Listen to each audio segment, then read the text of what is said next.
شکر خدا کرو ماہ رحمان آ گیا، تقسیم کرنے نعمتیں رمضان آ گیا۔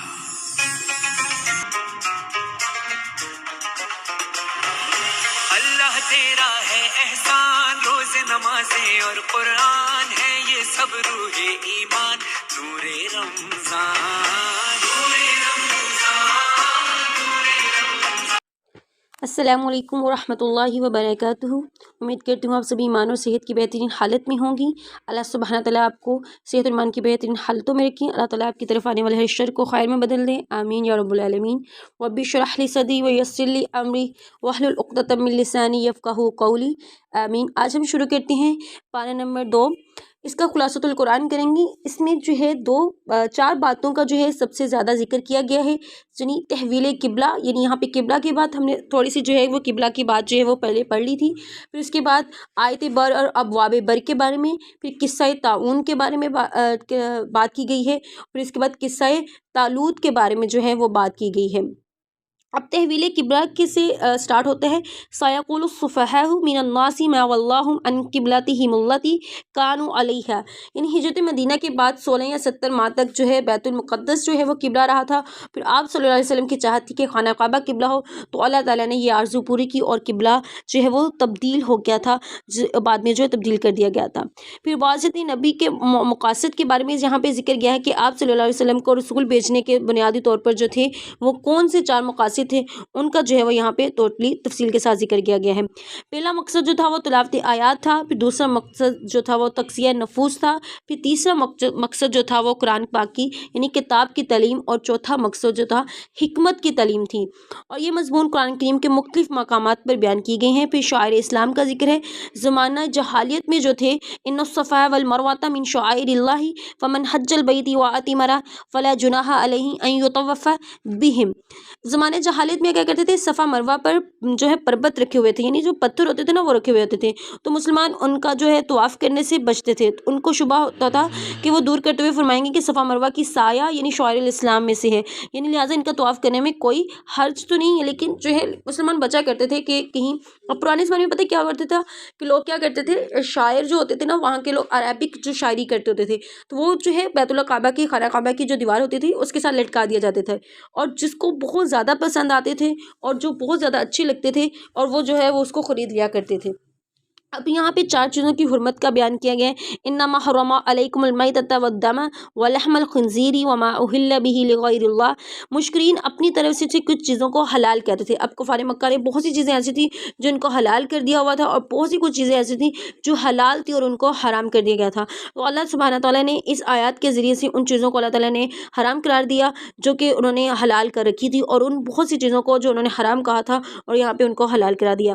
اب یہاں پہ وہ 4 چیزیں کون سی تھی جن کو اللہ تعالیٰ نے حرام قرار دیا تھا، یعنی مردار یعنی بہنے والا خون، پھر خنزیر وہ جانور جس میں غیر اللہ کا نام لیا گیا ہو، پھر اس کے بارے میں اللہ تعالیٰ نے بہت سے احکامات کو تفصیل سے بیان کیا، جن میں سے صرف میں نے آپ سے 2 کو تھوڑا سا بہت جلد اسپیڈلی بتایا ہے کہ مردار جو تھا، بہنے والا خون جو تھا، اس کو یہ جو ہے وہ اپنے لیے حلال سمجھتے تھے۔ اب قصاص لینے کا فائدہ کیا ہوا، وَلَكُمْ فِي الْقِصَاصِ حَيَاةٌ يَا أُولِي الْأَلْبَابِ لَعَلَّكُمْ تَتَّقُونَ۔ اگر قصاص کے مسئلے پر عمل درآمد ہو تو آپ یقین فرمائیں کہ اس میں قاتل اور مقتول دونوں کی زندگی ہے۔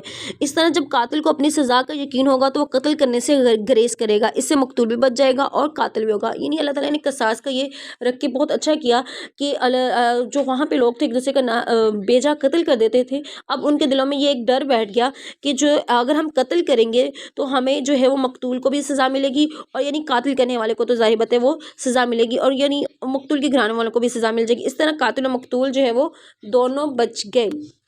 وصیت کا حکم، پھر یہاں پہ اللہ سبحانہ تعالیٰ نے وصیت کا حکم دیا گیا، اور اس کے بعد الوصیت کا حکم کس طرح سے دیا ہے، کتب علیکم اذا حضر احدکم الموت ان ترک خیر الوصیۃ للوالدین والاقربین بالمعروف حقا علی المتقین۔ اس آیت میں وصیت کا حکم بیان کیا گیا ہے کہ فوت ہونے والا اپنی وفات سے پہلے اپنے والدین یا دیگر رشتہ داروں کے لیے وصیت کرے، کس کو کتنا حصہ ملنا ہے۔ اس آیت کے ذریعے سے اللہ سبحانہ تعالیٰ نے جو ہے ورثہ کا جو ہے وہ حصہ مقرر کر دیا۔ پھر مرنے والے کا سارا جو طریقہ جو اس کے لڑکوں کو ملتا تھا، اب لیکن اللہ سبحانہ تعالیٰ نے اس آیت کے ذریعے ذریعے بتایا کہ والدین اور دوسرے رشتہ داروں کے لیے بھی وصیت کرنے کا حکم دیا گیا ہے۔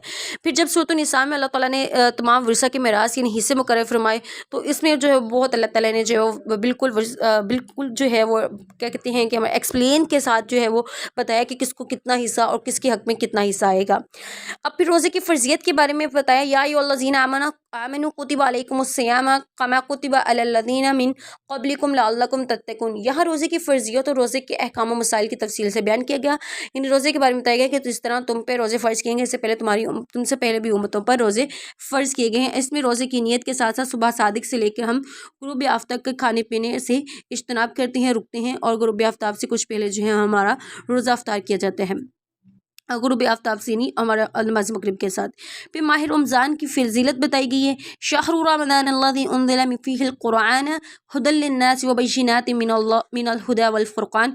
رمضان مبارک جہاں روزے فرض ہیں، اس کی ایک فضیلت یہ بھی ہے کہ قرآن کریم اس ماہ مبارک میں نازل کیا گیا۔ دن کو مومن روزہ رکھتے ہیں اور رات کو قاری قرآن اور حافظ قرآن جو ہے رکعت تراویح۔ اب یہاں پہ رکعت تراویح پہ جو ہے وہ بحث مباحثہ نہیں کریں گے، کوشش کیا کریں گے رمضان الکریم میں بحث مباحثے سے تھوڑا سا دور کریں کہ کسی نے اگر 20 پڑھنی ہے 8 پڑھنی ہے اس کے اوپر ڈپینڈ آؤٹ کریں، لیکن کوشش کریں کہ رکعت تراویح جو ہے وہ ضرور پڑھیں۔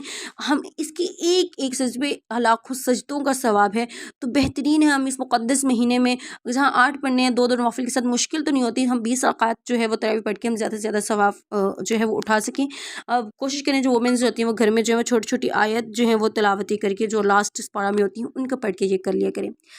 نیکسٹ ہم پڑھتے ہیں، اللہ تعالیٰ نے اپنی شفقت کی شفقت خداوندی ہے ہمارے پاس، شفقت خداوندی آئی ہے ہمارے پاس۔ اب یہاں پہ اس کو پڑھتے ہیں، وَإِذَا سَأَلَكَ عِبَادِي عَنِّي فَإِنِّي قَرِيبٌ أُجِيبُ دَعْوَةَ الدَّاعِ إِذَا دَعَانِ فَلْيَسْتَجِيبُوا لِي وَلْيُؤْمِنُوا بِي لَعَلَّهُمْ يَرْشُدُونَ۔ گزشتہ آیت میں روزے کا ذکر تھا، اس آیت میں پھر روزے اور اعتکاف کا ذکر ہے۔ اس آیت میں اللہ تعالیٰ نے اپنی شفقت اور مہربانی کا تذکرہ فرما رہے ہیں کہ میرے بندوں، میں نے جو تمہیں احکامات عطا فرمائے ہیں ان کی تعمیل کرنے میں تھوڑی بہت مشقت بھی محسوس ہو تو کوئی بات نہیں، اپنے جسم کو تھکا لو، اگر اپنی تھوڑی سی نیندیں حرام کر لو تو کوئی تم پہ مسئلہ نہیں ہے کہ یہ مقدس مہینہ ایک بار آیا ہے، یہ بار بار یہ رحمتوں اور مغفرت کا مہینہ جانے کس کے حق میں نصیب ہو یا نہ ہو، تو میرے قریب آ کے مجھ سے مانگو، میں دعاؤں کو قبول کرتا ہوں۔ اللہ تعالیٰ قریب ہیں، اس سے معلوم ہوتا ہے کہ دعا آہستہ مانگنی چاہیے۔ یہ بھی معلوم ہوا کہ اللہ تعالیٰ جو ہے فقط عرش پر نہیں بلکہ ہر جگہ بالا مکان موجود ہیں۔ اس آیت میں ہمیں اشارہ معلوم ہو رہا ہے کہ روزے کے بعد خصوصاً افطار کے وقت دعا قبول ہوتی ہے، لہٰذا اس وقت دعا کو خوب اہتمام کے ساتھ ماننا چاہیے۔ پھر اعتکاف کا بیان ہے، وَأَنْتُمْ عَاكِفُونَ فِي الْمَسَاجِدِ تِلْكَ حُدُودُ اللَّهِ فَلَا تَقْرَبُوا۔ رمضان مبارک کے آخری اشرا میں اعتکاف سنت موقدہ ہے، علی الکفائے، یہ سنت موقدہ ہے، ٹھیک ہے۔ مراد مسجد میں حضرات جو ہیں وہ مرد حضرات جو ہیں مسجد میں اعتکاف کرتے ہیں، جسے نماز پہ وہ باجماعت ہوتی ہے، اور خواتین اپنے گھروں میں مخصوص جگہوں میں اعتکاف کر۔ اب کچھ لوگ کہتے ہیں کہ جی وومنس کا بھی تب مسجد میں ہی تھا کہ مسجد میں ہی اہتمام ہوا کرتا تھا، لیکن پتہ ہے اب کیا ہے کہ ظاہر بات ہے مسجد میں وہ جگہ، وہ حالات، وہ مدرسہ میں وہ چیزیں نہیں رہیں، تو وومنز اپنے گھر میں ایک سپریٹ جگہ کرتے ہوئے جہاں پہ کسی سے زیادہ ہم کلامی یا بات چیت وغیرہ نہ ان کی ہو سکے، کوشش کریں اعتکاف میں اپنا موبائلز وغیرہ نہ لے کے جائیں۔ وومنز کیا کرتی ہیں کہ اپنا موبائل بھی اپنے ساتھ رکھ لیتے ہیں، یہ تو بہت غلط بات ہے۔ ہم نے ان سب چیزوں سے دور ہے کہ اللہ سبحانہ تعالیٰ کا قرب حاصل کرنا ہوتا ہے، ٹھیک ہے، تو ان چیزوں سے اجتناب کرتے ہوئے گھر میں بھی خواتین اعتکاف کر سکتی ہیں اگر مناسب جگہ اور مکمل انتظام ہے ان کے پاس۔ پھر یہاں پہ اللہ تعالیٰ نے چاند کا فائدہ بتایا ہے، یعنی یہاں پہ اسلامی تاریخ کے بارے میں چاند جو ہے وہ کیا کے بینیفٹس کیا ہے چاند کے نکلنے کے۔ اب پرانے زمانے میں گھڑیاں یہ وقت نہیں ہوتے تھے، لوگ چاند اور سورج کے نکلنے آنے جانے سے وقت کا تعین کیا کرتے تھے۔ یسألونک عن الأحلة قل ہی مواقیت للناس والحج، چاند اسلامی تاریخ معلوم ہوتی ہے، اس کے علاوہ اس کے ذریعے سے ہم عبادت یعنی حج، روزہ اور عدت کی مدت کے علاوہ دیگر معاملات اور معاہدوں کی بنیاد اور مقرر اوقات کا بھی پتہ چلایا جاتا ہے۔ پھر یہاں پہ اللہ تعالیٰ نے جہاد اور قتال کے ذکر کیا، وقاتلوا فی سبیل اللہ الذی یقاتلونکم ولا تہتدوا ان اللہ لا یحب المہتدین۔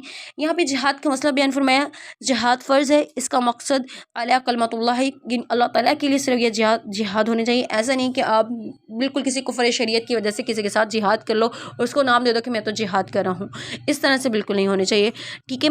قتال فی سبیل اللہ کا ذکر ہے، اللہ تعالیٰ کی رضا کے لیے جہاد میں کسی کا قتل ہونا چاہیے، اپنے مفاد کے لیے کسی کو جہاد کا نام دے کے قتل کرنا یہ شریعت کے اسلام سے بالکل بھی نہیں ہے۔ اللہ تعالیٰ نے مجاہد کو دیگر تمام اعمال کرنے والوں پر فضیلت عطا فرمائی ہے، جہاد بہت عظیم اور مکرم اور مبارک اور مقدس عمل ہے۔ پھر اللہ سبحانہ تعالیٰ نے حج کا جو ہے یہاں پہ اس میں حج کا بیان بھی ہے، الحج اشہر معلومات،